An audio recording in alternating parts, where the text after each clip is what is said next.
महाराष्ट्रात लोकसभेसाठी सर्व पक्षांकडून बैठका सभांचं आयोजन करण्यात येत आहे। यामध्ये पक्षांतर्गतील वाद देखील चव्हाट्यावर येऊ लागलाय।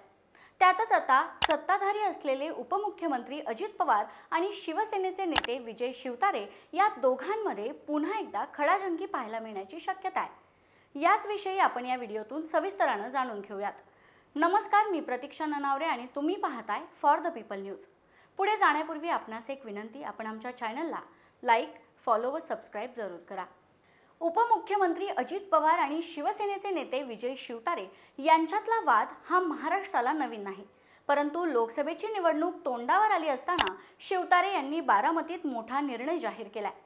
विधानसभा जागा ठरवल्याशिवाय लोकसभेचे काम करणार नाही, नेत्यांनी सांगितलं तरी कोण काम करणार नाही असं त्यांनी म्हटलंय। यावरून शिवतारे अजितदादांना धक्का देण्याच्या तयारीत असल्याचं दिसतंय।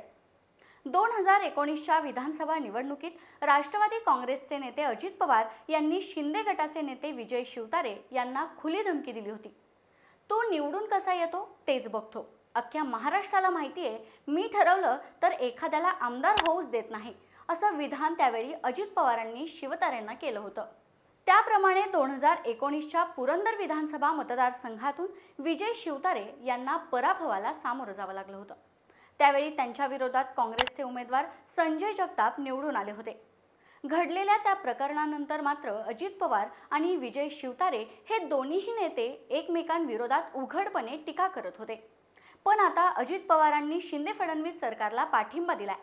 अजित पवार सत्तेत सामील झाल्यानंतर विजय शिवतारे यांनी आता विधानसभेच्या भूमिका स्पष्ट झाल्याशिवाय लोकसभेबाबत निर्णय नाही असं म्हटलंय। त्यामुळे त्यांच्या या वक्तव्याची राजकीय वर्तुळात जोरदार चर्चा होतीये। आता त्यांच्या या वक्तव्यामुळे बारामती लोकसभा मतदारसंघात काय परिणाम होऊ शकतो हे देखील पाहूयात। बारामती लोकसभा मतदारसंघात पुरंदर विधानसभेचा समावेश आहे आणि जर पुरंदर विधानसभा मतदारसंघात शिवसेनेचे विजय शिवतारे आमदार नसले तरी त्यांना मानणारा वर्ग हा मोठ्या प्रमाणात आहे। मागील निवडणुकीत शिवतारे यांना 99,306 मतं मिळाली।